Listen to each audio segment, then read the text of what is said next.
When I joined Retro Achievements, I had two goals: revisit the classics I grew up with and finally play the ones that slipped through the cracks. Pokémon Snap was one of those games I'd somehow missed, and when it was picked by the Select Start community, I had my perfect excuse to jump in.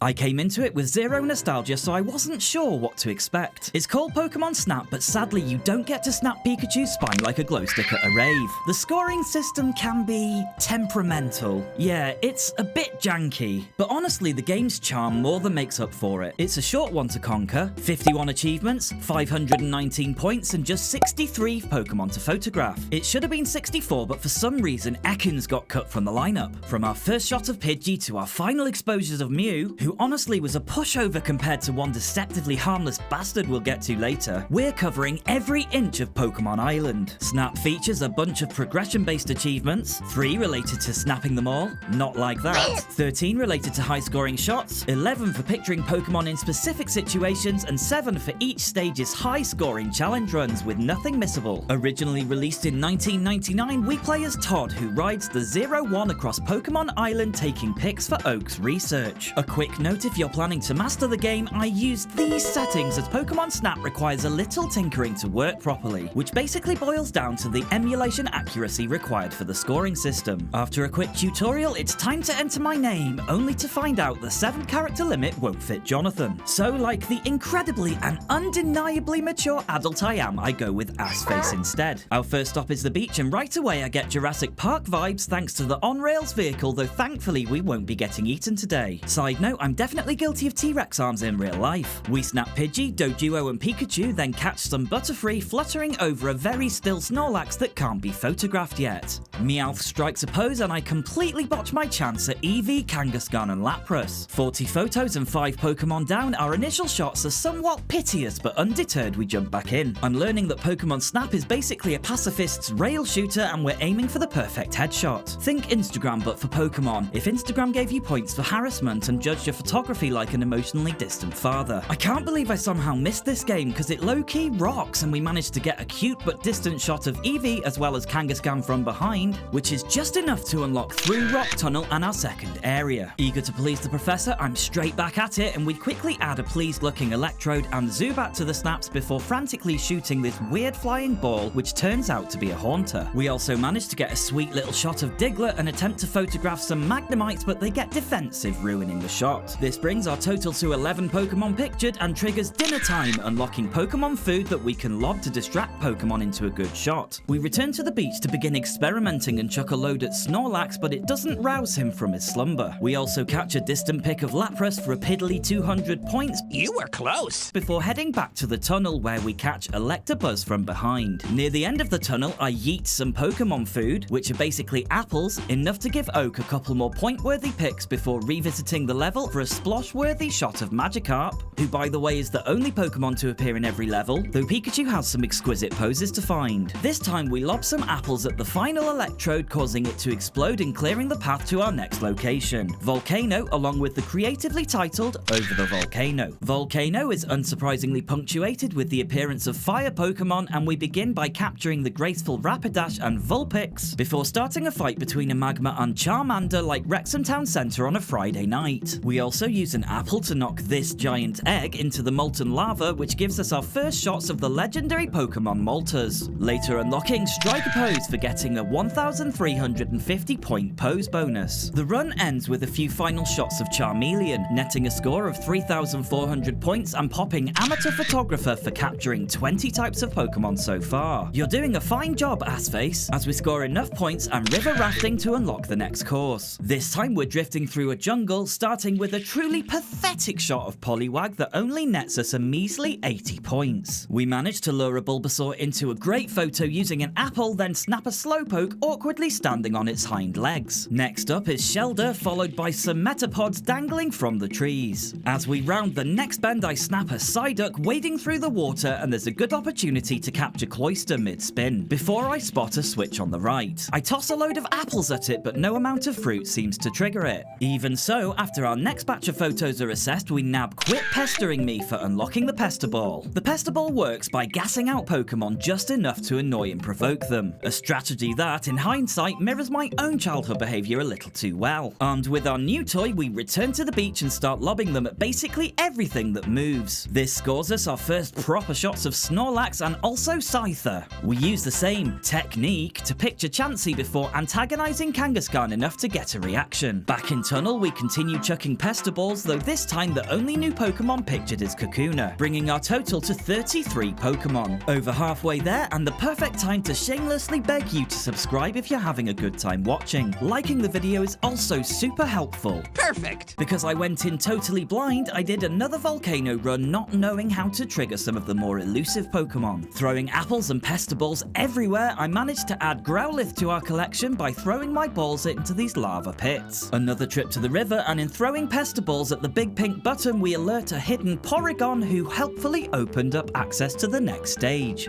Back at the lab, we pop Cave Exploration and waste no time in diving in to explore it. Despite being a cave, this area feels absolutely massive, with cavernous expanses affording the opportunity to discover several new species. And in our first run has a snapping Grimer, a coughing harassing a Jigglypuff, a Weeping Bell, and what the heck is this thing? Strange.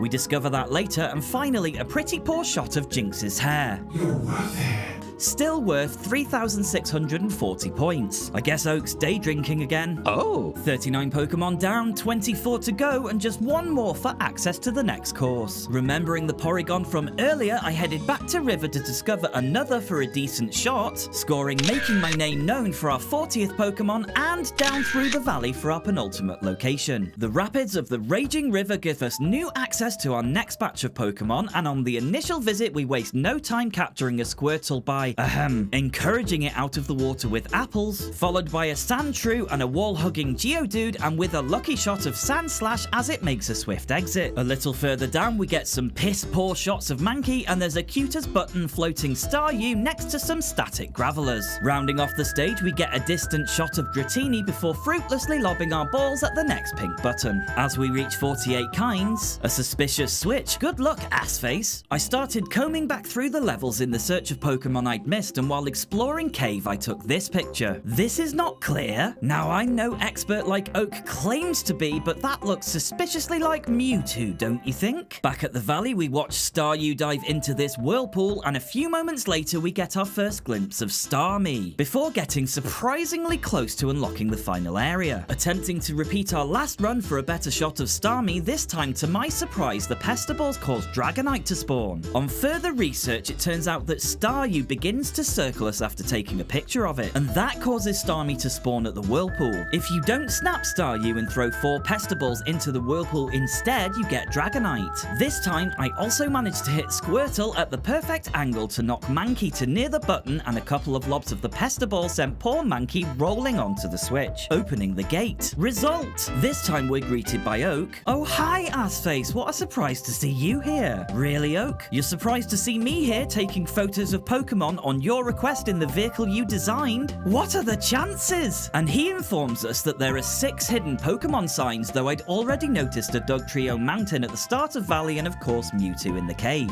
Basically, the plan now is to photograph these 6 signs for research clues. All we need to do is find and snap them just like we do with Pokemon. Much to my relief, our next unlock is Dashing Through, and we can finally boost the painfully slow 0-1, which aids our late game hunting. I took a brief look at the Pokemon signs page and got to work. Also, FYI, you do get a handy hint if you examine the signs closer. Back at the beach, we nab a shot of some rocks early on for Kingler of the beach, and fortuitously, this also increases our total score to over 130,000 points. Congratulations! Unlocking our last gadget, the Poké Flute and the Musician's Lullaby, which is definitely going to come in handy for some high-scoring Poké pictures. While experimenting with the flute in Tunnel, I chucked an apple for Pikachu and then played a song song which I was thrilled to discover hatched Zapdos, a discovery that felt pretty neat. This had the added benefit of Zapdos attacking the generator, causing the power to come back on and casting a shadow of Pinsir further along. This got us Pincered in a shadow, and our next sign is triggered by throwing pester balls into the volcanoes, causing a smog-like coughing to appear. A few snaps of this caused volcanic gases to pop on Oak's inspection. Our flute's next mission was to wake the Vile Plume at the river's edge, but on the way I scored what I thought was a pretty crappy shot of Bulbasaur, which funnily enough scored me a janktastic 560 more points than my near-perfect previous attempt, unlocking a highly rated salad for scoring over 4,000 points. In addition to a pretty cute dance, when we wake the Vile Plume it stops releasing spores, which afford us the opportunity to picture this cubone-shaped tree, along with a few of our dancing Rafflesia-like friend.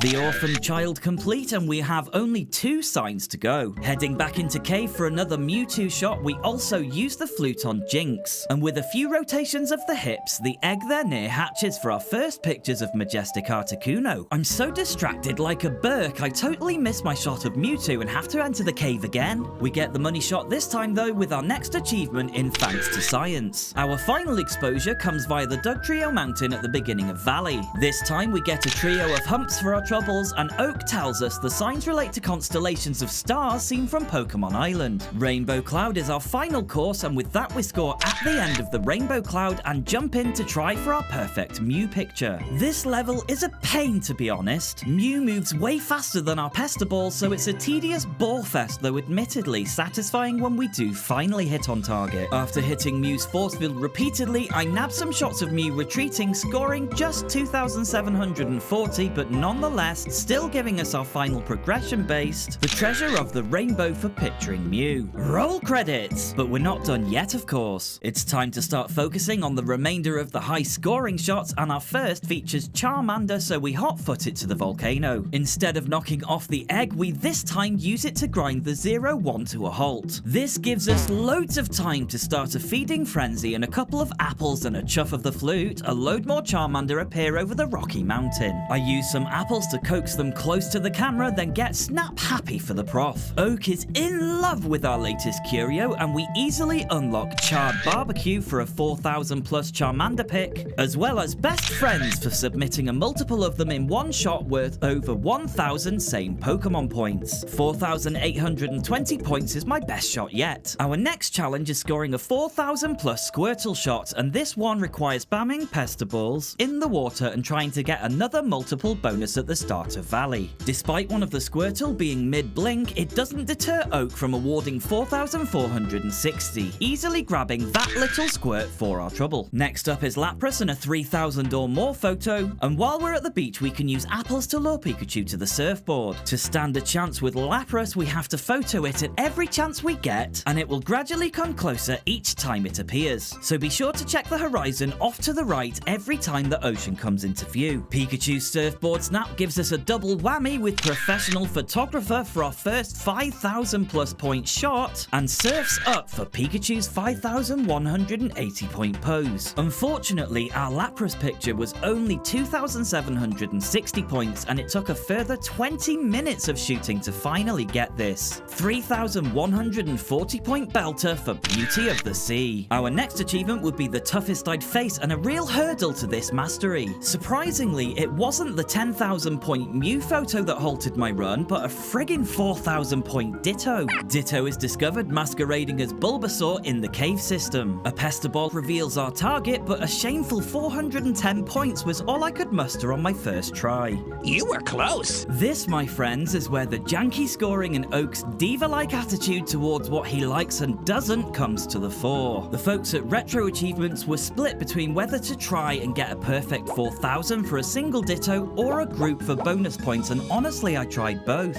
This single challenge took me a couple of hours, which might not sound like much, but when you consider the whole whole thing unfolds in around 30 seconds, it spells a lot of repeats. I'm just thankful I don't have to pay for all the wasted film. The best single shot I could get fell well short at 3,580, and despite being sure I was onto a winner with this shot, given Ditto is in full stretch, I was sure it would do better, but Oak wasn't pleased. I decided my only hope was to go for a multi-shot, as the 0-1 just didn't seem to get that close to the ledge, and after what felt like an eternity, the stars aligned, and I took this picture, finally giving me 4,240 points, and with could be anything, I was glad to see the back of it. Given Ditto was enough to make me scream like a Karen whose coupons have expired, I decided to spend a little time completing the Pokemon report, and so to wrap up the remainder of our report, we return to Tunnel to repeatedly snap Diglett, the third time of which spawns Dugtrio, return to Volcano using the Pester Balls to spawn Arcanine, note both Growlithe and Arcanine is spawned the same way, and we knock Charmeleon into the lava so it evolves into Charizard. We return to River where we use apples to coax Slowpoke to the water's edge, causing a Shelder to grab its tail and an evolution to Slowbro, then return to Cave where we take shots of Grimer to cause this one to spawn, then we use Pester Ball so it evolves into Muck, who appears to be flipping the bird no less, and knock Weeping Bell into the water, causing its evolution into Victory Bell. Finally, we return to Valley for a slightly tricky but doable Magikarp evolution. We have to chuck Pester Balls at this distant spot. If done correctly, we smack a Magikarp into Mankey, who launches it into the air. It falls to the ground a little later on the left, and another well-placed Pester Ball knocks it into the water, causing an imposing-looking Gyarados to appear in the waterfall. And okay, hands up, I had to Google that one. This leaves just elusive Goldeen in a blink and you'll miss it shot that requires a healthy dose of Pester Balls into the water. I'm actually not unimpressed with that split-second shot, and we finally become professional freelancer. Again, the credits roll as our mastery begins to come into focus across the horizon. We still have a fair few challenges, but most of them don't take long, and we waste no time heading back to Tunnel for our next Pikachu shot. Photographing the little fella at the start causes it to hitch a ride on an electrode, which gets us rolling through. This is followed closely by a healthy slog of Pester Balls into the bush on the beach. As we round the corner, this causes two Pikachus to emerge, and a toot on the flute gets us an electrical shot on top for totally stumped. Onto River, and we need a perfect Pikachu shot that's a little harder. This Pikachu, when pestered, zips about, so we have to be quick. Thankfully, even my crappy distance shot was enough to suffice for Pikachu use agility. Our next Pikachu is a little tougher, as you can see. In Cave, we have to knock it from the Zubat's grip.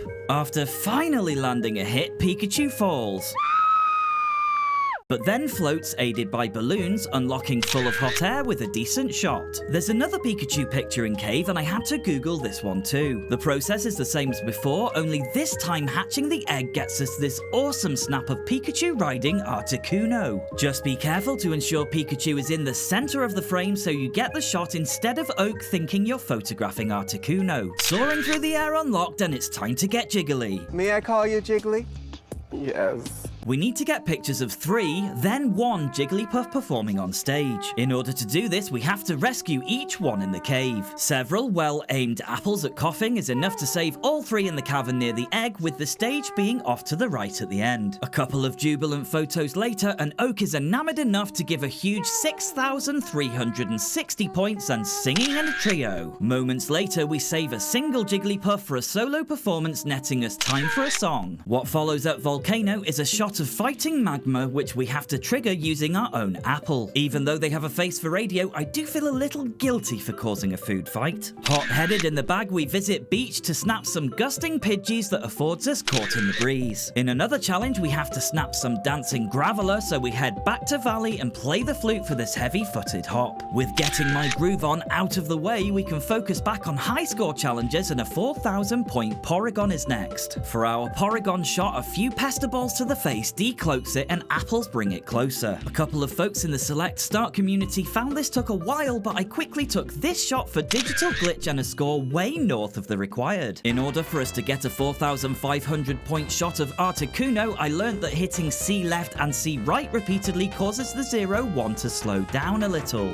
This gave some extra time to take this shot, scraping by for Icy Flight. The same tactic works for Zapdos, and with some well-aimed apples and flute playing, a little wag little later and we get a shot worthy of shocking. For Molters, we employ the opposite tactic and need to dash as the egg hatches to get close enough, and with this shot we achieve Molten Hot. The tactic with Mew after breaking its force field with Pestaballs is to hit it again while Mew retreats. It's annoying to have to do, to be honest, but done right, Mew heads into a tailspin. This trick can be repeated over and over as Mew gets nearer to us. When Mew is close enough, pop off a few shots, then quickly switch back to shoot another Pestable before it disappears. With this tactic and a lot, and I mean a lot of trial and error, you can get the perfect pose. Try not to have the shot too far off to the right, as cutting even a tiny bit of the tail can lose points. This absolute stunner was enough after about half an hour of grinding shots to pay up the goods. Perfect! The genes are all in the back of the net. We have just each level's high score challenge to go, but honestly, these aren't as difficult as you might think. The rules are simple: beat the challenge score on each level. The key to this in every stage except Rainbow Cloud is to photograph as many different kinds of Pokemon as possible, including the Pokemon signs. Each one adds to the end of stage multiplier, and so it's extremely important to get variety. After that, you want to focus on popping off as many super high scoring shots on 1 or 2 Pokemon as you can. Make sure you use up every possible bit of film as you go too. It only took me a few tries to get Mega Beach Party for a sizable 25 points. Tunnel was equally as simple, with a few shots of Pikachu, everything possible in the second area, and being cautious to slow down as much as possible for Zapdos. Be careful not to miss Magikarp and Zubat, then focus on getting Diglett into Dugtrio. Make sure to use the Pinscer Shadow, then use the remainder of the film on Magnemite and Magneton. This should be enough for tunnel vision. For Volcano, an early Rapidash and Coffin Smog Shot lead to Eevee. After Charmander and Magmar, you want to let the egg block you, as by far the highest scoring picks come from the groups of Charmander. Then it's Moltres and Growlithe. I know this stage's high score is easy, as I couldn't get Arcanine to appear, though I finished strong with Charmeleon and Charizard for Hot Time on the Hill. River took just 2 tries. Get a couple of snaps of Poliwag and lure the Bulbasaur to you for decent points, then throw apples for Slowpoke early, turning to get some dancing Vileplume shots while it evolves. Don't forget Cubone Stump.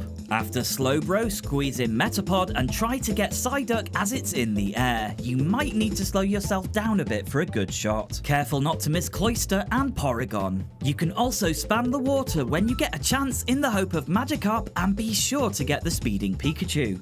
With River Rafting Blast sorted, I discovered that I somehow forgot to record Cave. And as I recorded this a couple of months back, I spent about an hour doing the entire game again for this one clip. The trick to this one is to stay calm in the middle section. Make sure to get Zubat, Grimer and Muck, then use a Pestable after Bulbasaur is photographed to then get Ditto. You need to try to get all 3 Jigglypuffs, evolving Weeping Bell and the Sign of Mewtwo, hatching the egg, getting Pikachu flying if possible, and spam shots of the Jigglypuff on the stage at the end. It's the most chaotic to get right, but as you can see from my winning score, I only got 2 Jigglypuffs and it was enough for Cave Adventurer. Valley I got on my first try. Focus on the Magikarp at the start to set yourself up for Gyarados later. Keep snapping each unique Pokemon as you go, ensuring that you don't miss Sandslash. Extra points for the Dancing Graveler and extreme close-ups of Gyarados. Staryu, Dratini and Dragonite are simple, and we can grab a few shots of Squirtle at the end. Whenever you get the chance, pound the water for bonus shots of Magikarp and hopefully Goldeen. Challenging Valley Ride out of the way, and we have just 1 remaining achievement. Obviously, with Rainbow Cloud, we only have 1 Pokemon, so the onus is down to getting good shots. If you can get Mew into a spin close to you, this achievement really isn't too bad. Running out of film gave me a score nearly 70,000 points north of the challenge for Rainbow Cloud Soaring, and Pokemon Snap is mastered! Oak's setting up an Insta account as we speak. I hope you've enjoyed the ride as much as I've enjoyed discovering it. Have you played the sequel?